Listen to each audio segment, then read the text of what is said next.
tal? ¿Cómo están? Gracias por acompañarnos una vez más. Este es el programa número 716 de Actualidad Impositiva. ¿Qué tal, Andrés? ¿Cómo andás? Rubén, recuerde 4328-9600 es el teléfono al que puede dejar su mensaje o contactarse con nosotros a través de www.actualidadimpositiva.com y a partir de esta semana puede mirar los programas desde la página. Ah, porque ya se puede acceder, ¿no? Tal cual. Ah, perfecto. ¿Qué tal, Leonardo? ¿Cómo Hola, andás? ¿qué tal? ¿Cómo les va? ¿Cómo andan? Muy bien. ¿Qué buscaste para hoy? Un fallo de clausura muy interesante. Apa. Siempre traemos cosas nuevas. Está muy bien. ¿Qué tal, Pablo? ¿Qué tal, ¿Cómo Rubén? andás? ¿Cómo están? ¿Todo Hola, bien? ¿Cómo están? Bien, todo muy bien. Bueno, hay alguna prórroga, ¿no? Sí, Por ahí. tenemos prórrogas, novedades de algunos dictámenes de ARBA. Realmente ¿Por qué no bastante contamos nutrido. algo que creo que a la gente le interesa mucho, que es la prórroga de los planes de la provincia de Buenos Aires? Bueno, ustedes recordarán que existen en vigencia distintos planes de facilidades vinculados con impuestos sobre los ingresos brutos, impuesto automotor, impuestos otros gravámenes empadronados, a partir de los cuales, de acuerdo al estado de la deuda, sea que estuviera en ejecución fiscal, sea que estuviera en discusión administrativa o simplemente el hecho de mantenerla a través de producto de una fiscalización, se daba la posibilidad a través de distintas normas de la provincia de regularizar estas deudas por distintos planes. Esto que vencía el 30 de junio fue prorrogado hasta el 31 de julio, con lo cual aparentemente te contamos con un mes adicional para esto. Recordemos que esto se viene históricamente prorrogando, cosa que digamos siempre sigue siendo un incentivo la posibilidad de su regularización en estos casos, y realmente es una gran ayuda para aquellos contribuyentes que, producto de diferencias que el fisco hubiera eventualmente detectado, pueda llevarlo adelante. Esto se instrumenta a través de la resolución 32 del 2011 de ARBA, con lo cual un mes más para la regularización pertinente. Yo te digo, Pablo, es bueno, digamos, no solamente para aquellos, como vos decís, que motivo de inspecciones o fiscalizaciones tienen una deuda, sino también para el que tiene deudas de su casa, de inmobiliarios, que a veces, bueno, por diversos motivos se van juntando. Y que a veces llegan intimaciones, porque están muy de cerca revisándolo, y que Claro. llegan intimaciones de que debe una patente del año pasado, una cosa así. Esto se puede regularizar, está Claro, bueno. recordemos que estos no son regímenes de condonación de intereses, ni mucho menos, simplemente la posibilidad de pagarlo en cuotas, con lo cual esto Claro, no deja pero de ser no una es ventaja. No, Claro, pero además claro. hay algunas quitas cuando si uno lo paga de contado. Por supuesto, de contado sí existen. Bueno, con esta buena noticia me parece que podemos ir a los principales temas del programa de hoy, ¿no? Bueno, dale.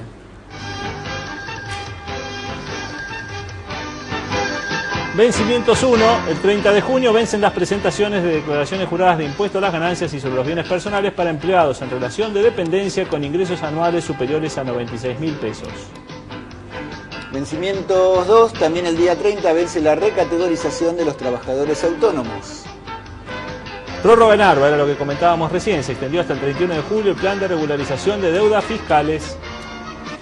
Aumento de empleados de comercio, recibirán con ciertas limitaciones un aumento del 30% escalonado hasta fin de año. Obligaciones aduaneras, a partir del 1 de agosto se deberá utilizar el BEP para la cancelación de obligaciones de importación y exportación.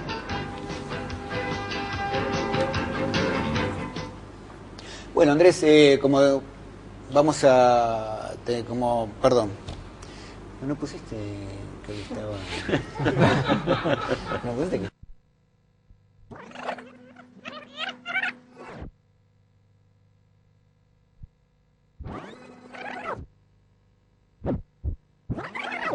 El 1 de agosto se deberá utilizar el BEP para la cancelación de obligaciones de importación y exportación.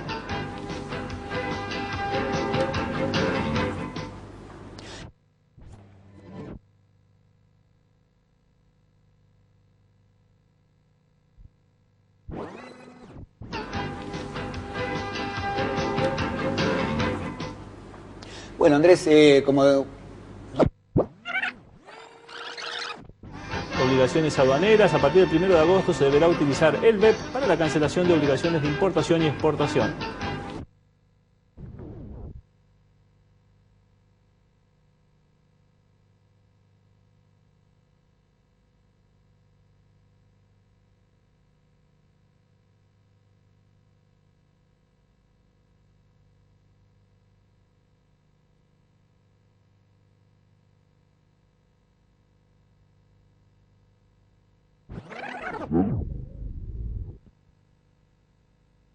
la cancelación de obligaciones de importación y exportación.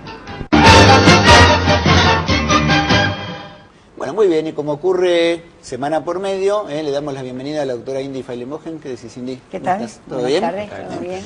Con la columna previsional, recuerden 4328-9600, el teléfono para dejar todas las consultas en materia previsional para la doctora, o también pueden utilizar, como lo vienen haciendo para nuestra sorpresa y mucho, la vía del correo electrónico entrando en nuestra página www.autoridadimpositiva.com.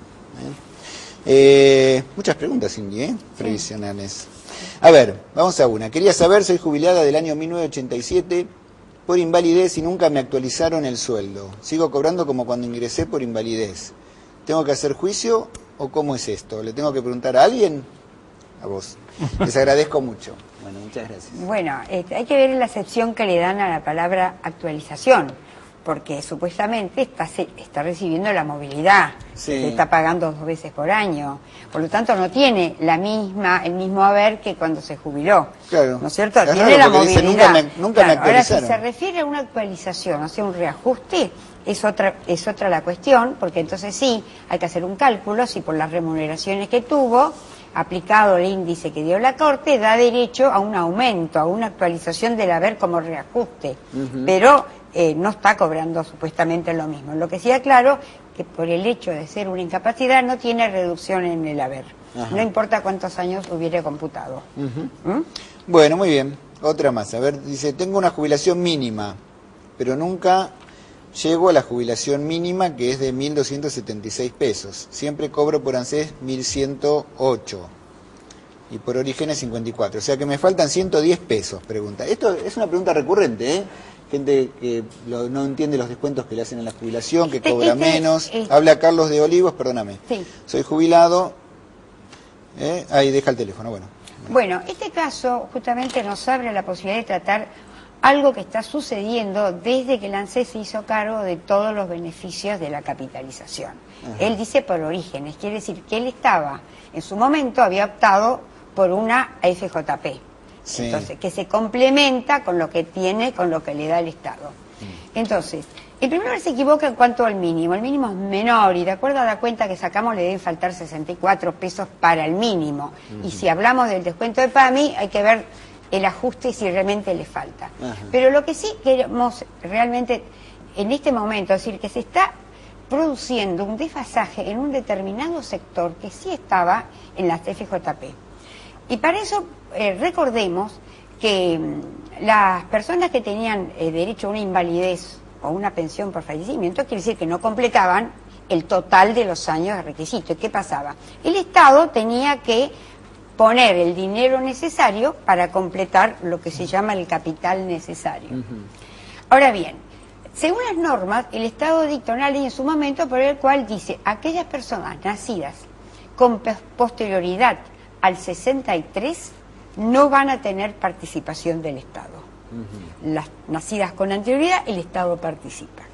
Entonces, una vez que la persona va a ser un incapacitado, no una pensión, cumplió los requisitos, tiene derecho a una prestación, pero es nacido con posterioridad al 63, el Estado no participa. ¿Y qué pasa ahora? Es decir, en ese momento tiene que elegir cómo lo voy a cobrar. Una renta vitalicia que es de por vida, o un retiro programado que es hasta que se acabe el dinero. Sí.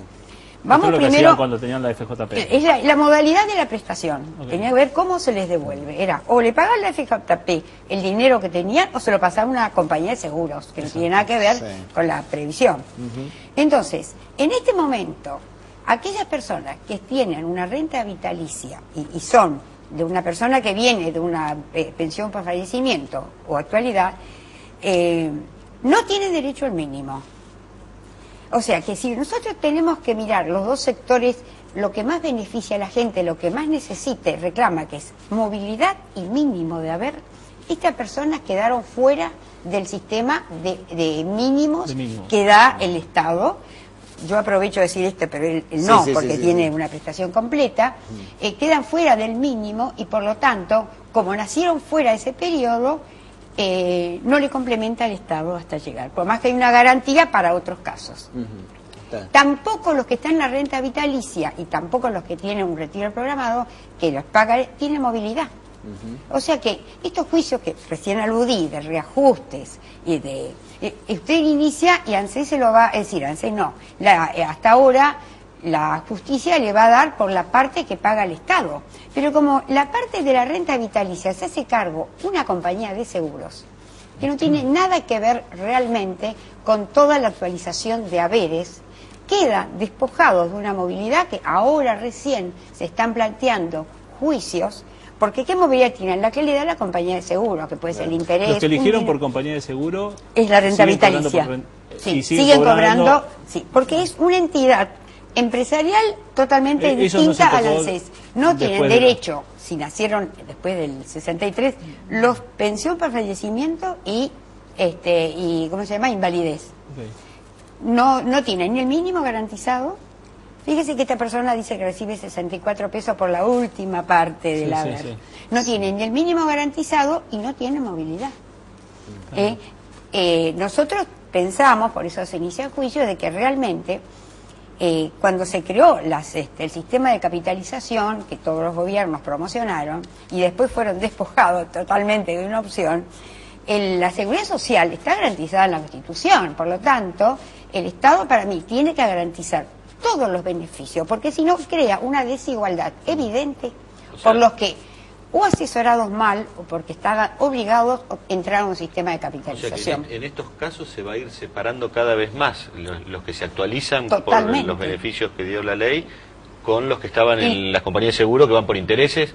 O a veces, depende de lo que... Pero se va a ir separando cada vez más, va a haber cada la vez más brecha, diferencias, sí, y lo más importante para mí es el mínimo, que no tiene garantizado el mínimo de ley. Entonces estoy planteando algo que la gente se va... Ya que el mínimo es bajo también. Que ya es bajo también. Si no tienen garantizado eso. Si nacieron después del año 63, resulta que inclusive han muerto antes de poder cumplirlo, se han incapacitado, no son avatares propios de su responsabilidad y se encuentra desprovisto del mínimo de ley. Bueno, planteado esto, la gente se va a tratar de ubicar y creo que corresponde que se movilicen juicios que sí sé que están iniciándose. Ajá. Bueno, pero en este caso puntual, vos decís que del cálculo no te daba. No me da que esto dice, porque ese no es tampoco el mínimo, el importe es de no, sino es 1226.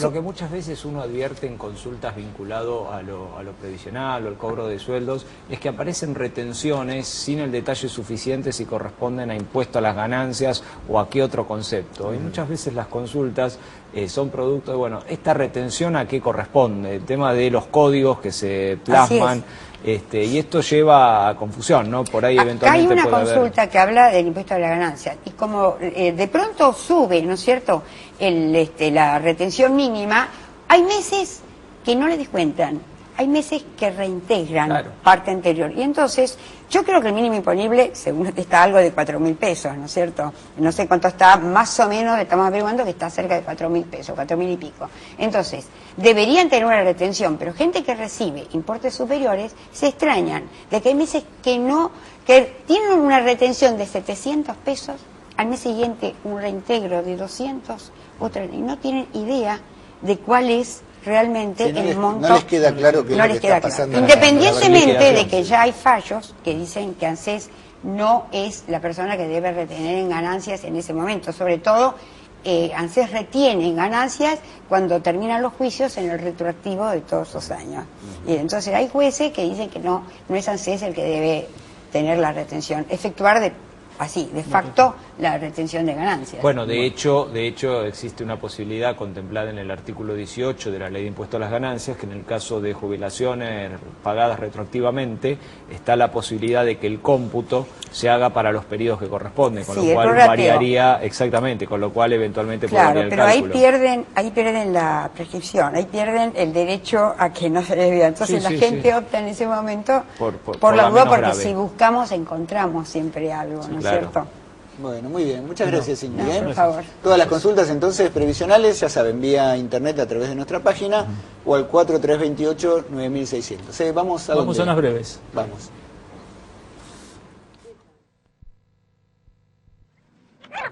Vamos a unas breves. Vamos. 600. Vamos a unas breves. Vamos.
1.600. Vamos a Vamos a unas breves. Vamos. Publicidad en AFIP. Frente a inquietudes de los contribuyentes, la AFIP aclaró que no vende espacios publicitarios de ninguna clase ni tampoco ofrece promociones telefónicas. Pedido de prórroga. El Colegio de Graduados en Ciencias Económicas de la Capital Federal solicitó la prórroga del nuevo aplicativo de AFIP para precios de transferencia.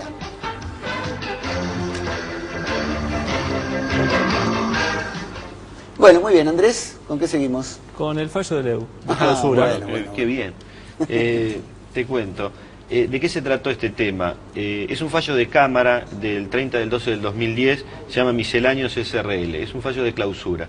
¿Qué pasó en este caso? El contribuyente abre su local de venta al público, después de 6 meses caen los funcionarios de la AFIP y detectan que no tiene controlador fiscal. No caen. Bueno, Llegan al local, caminando. labran un acta, Sí. para decirlo así, y en el acta que dicen que este contribuyente no tenía el controlador fiscal que tenía que tener de acuerdo a las resoluciones de la AFIP. Y dicen que no está emitiendo factura en la forma y condiciones que se establece. Labran el acta, el contribuyente se defiende en sede administrativa, obviamente le aplican el máximo de la sanción de clausura y la multa, y el contribuyente apela a la justicia en lo penal económico en primera instancia. En esa instancia, la multa y la sanción de clausura la reducen a 3 días de clausura y a 300 pesos, diciendo que correspondía confirmar la sanción de clausura porque evidentemente 6 meses no es poco tiempo para que el contribuyente no sepa que ya tenía que haber puesto el controlador fiscal y que tenía que estar en funcionamiento. El contribuyente apela esto a la Cámara y la Sala B en penal económico dice claramente que corresponde confirmar este fallo. El contribuyente dice no demuestra ni parece irrazonable que el tiempo transcurrido entre que abrió el local y se le labró el acta era muchísimo tiempo, o sea, tenía que haber tenido el controlador fiscal inmediatamente de abrir el local. Es importante porque el lapso de tiempo, por ahí, uno a veces cuando uno recién abre un local, y esto nos ha pasado muchas veces, pasa una semana, pasan 10 días, uno trata de homologar el controlador fiscal, etcétera, y por ahí llegan los funcionarios y labran un acta de todas maneras, y uno dice, no, mire, abrí el local hace 10 días, es un atenuante importante para una sanción tan grave como la clausura, pero no el paso de 6 meses entre la apertura y el labrado del acta. Leo, no sé si surge de ahí, pero de todas maneras emitía facturas manuales. Sí, o sea, sí, no sí. es que no estaba emitiendo facturas. No tenía controlador. Emitía facturas, pero no tenía el controlador. Y su obligación era tener el controlador. Inmediatamente de abrir el local. La jurisprudencia ha sido variada en cuanto a qué intensidad le da a la emisión o no de las constancias de los comprobantes de los controladores fiscales, ¿verdad?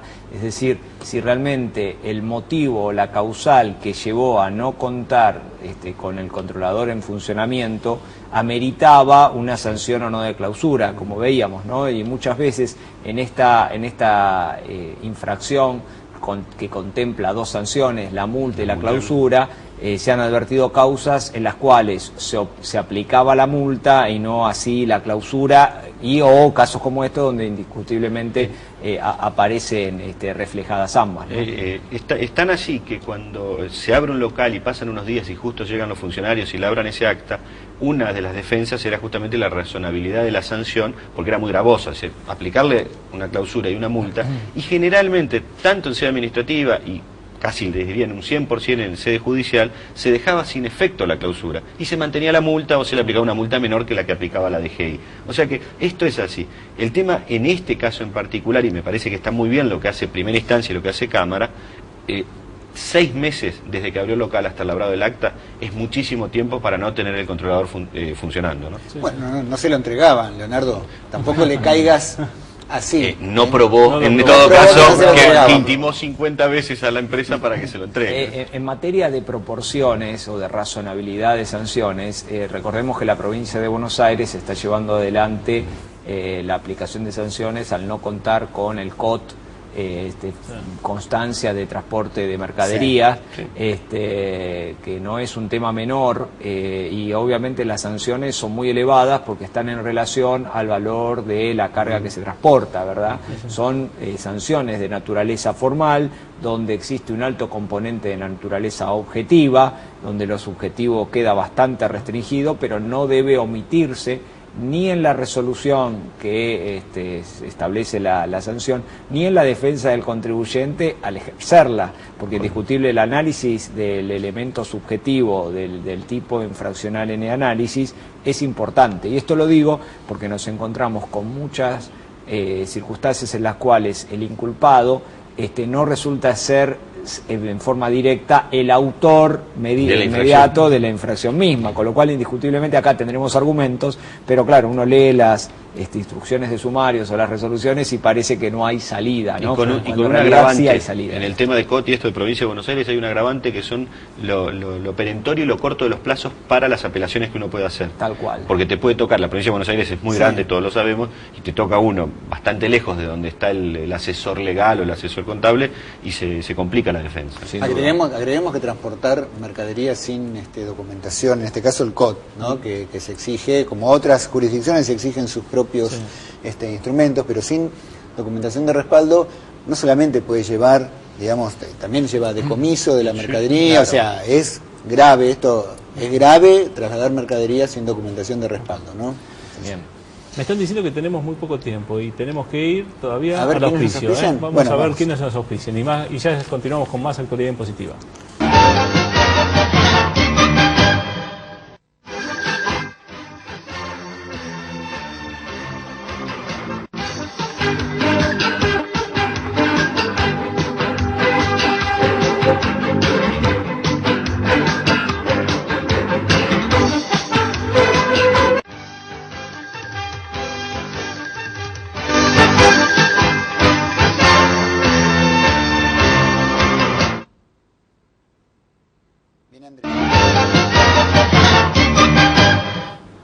Continuamos en la actualidad impositiva. Recuerde, 4328-9600, el teléfono al que puede dejar su mensaje o contactarse con nosotros a través de www.actualidadimpositiva.com.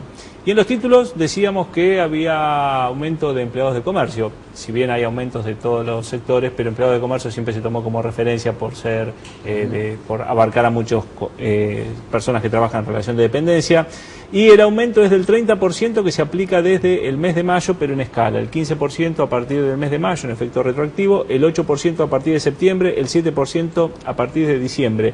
Es un concepto, el aumento es no remuneratorio, es decir, que sobre esto no se hacen cálculos de cargas sociales y no tiene los efectos remuneratorios que tiene cualquier otro tipo de remuneración.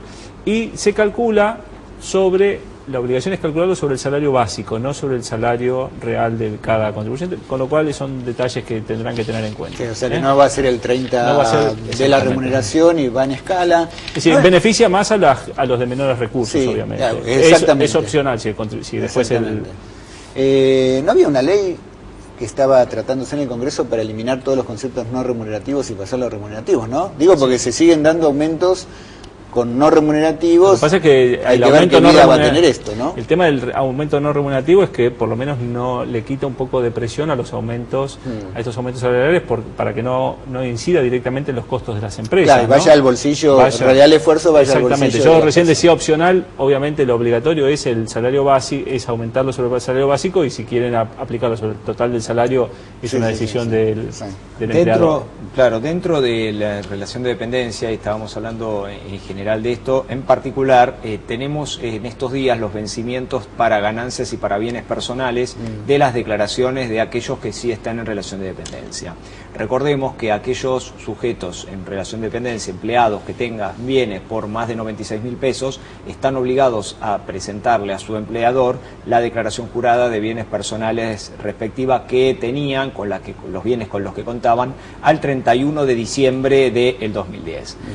Asimismo, aquellos contribuyentes, aquellos empleados en relación de dependencia que tengan ingresos anuales durante el año 2010 mayores a 144.000, tienen que presentar, además de lo que ya hemos comentado de bienes personales, tienen que declarar impuesto a las ganancias, que en algunos casos serán meramente con naturaleza informativa, pero en otros casos se transforma en determinativa, porque indiscutiblemente se tiene que presentar y puede dar un impuesto a pagar o un saldo a favor respectivo. Para esto, ¿qué tienen que hacer? Tienen una opción de presentarlo a través del régimen simplificado de impuesto a las ganancias, que para estos efectos se aplica, o bien exclusivamente lo pueden hacer a través de una declaración jurada más, en donde van a estar considerando el resto de los gastos que puede considerar el empleador al momento del cálculo de las retenciones en relación de dependencia. Con lo cual, atención con estas fechas de vencimiento. Sí, con esta fecha de vencimiento también recordamos, vence la recategorización de autónomos. Así Un que, tema 30 de junio. importante, un fallo de corte. El tema, la ley de contrato de trabajo, artículo 30, dice o establece una solidaridad entre el que contrata, ¿no?, a otras empresas para hacer trabajos que por ahí le serían propios, ¿no? Caso típico, ¿no?, los consorcios que contratan limpieza, contratan seguridad, u otro tipo de actividades, pero básicamente se concentra mucho, sí, o empresas que en esto, contratan, ¿no? O que tercerizan transporte, la logística, digamos, de la empresa. No, yo decía, o empresas que tienen limpieza también, que contratan la limpieza. Exactamente. Con lo cual este tema de la solidaridad, digamos, hace que yo pueda ser solidario, yo que contrato, con los problemas que tenga con su personal a quien estoy contratando, y todo esto lleva a tener que hacer determinados controles sobre la nómina, que se paguen las cargas sociales, que estén los seguros al día, bueno, una serie de cuestiones al respecto. La Corte creo que ha limitado, Pablo, esto en una causa que... Sí, la causa que apuntamos por acá es Batista Heraldo Antonio contra Parrucci Gabriela y otros sobre despido. Ahí, digamos, lo que se ha dicho, lo que la Corte ha dicho, dice, mire, esto es así, este artículo 30 está vigente, está todo bárbaro, pero en la medida que quien está contratando haga los controles que tenga que hacer, ahí ya la solidaridad, si hizo los controles, hizo los deberes, digamos, respecto a esto y estaba todo bien, a él no se le pueden delegar responsabilidad solidaria. Claro, recordemos que la responsabilidad, y esto es muy importante, la responsabilidad a la cual estábamos apuntando, se apunta en este fallo, es la vinculada con la materia laboral y con la previsional, con ambas, ¿no? Exactamente. Con ambas dos, esas dos materias son las que rondaban a partir de esta causa. ¿Cómo es el fallo? Pues es importante esto. Batista Heraldo contra Parrucci Graciela, perdón. Bueno, muy bien. ¿Cuánto tiempo tenemos? No sé. ¿Estamos? ¿Un minuto? Un minuto, dale. Un minuto, dale, así que debe ser. Estábamos en la JIP, la Dirección de Rentas de la Ciudad Autónoma de Buenos Aires, está haciendo controles cruzados respecto de los contribuyentes que no se están tomando las retenciones o las percepciones, con lo cual está chequeando que si no toman esas retenciones es porque no están declarando esa renta, o por lo menos quizás no está declarando, con lo cual atentos a eso, a ese detalle. Otro título así para dejarlo y ya nos vamos. Impuesto a las herencias, provincia de Buenos Aires, los divorcios pueden ser más caros porque puede ser susceptible del pago por las diferencias al momento de llevar adelante la disolución de la sociedad conyugal. Título. Lo dejamos ahí para la semana que viene. Ojo con ese tema. Y más resoluciones de la UIF habrá, porque Argentina está en la lista gris, así que lo que nos espera ahora en adelante. Bueno, nos vamos. Dale. ¿Listo? Hasta luego. Gracias por acompañarnos. Nos vemos dentro de 7 días con más actividad impositiva. Chao.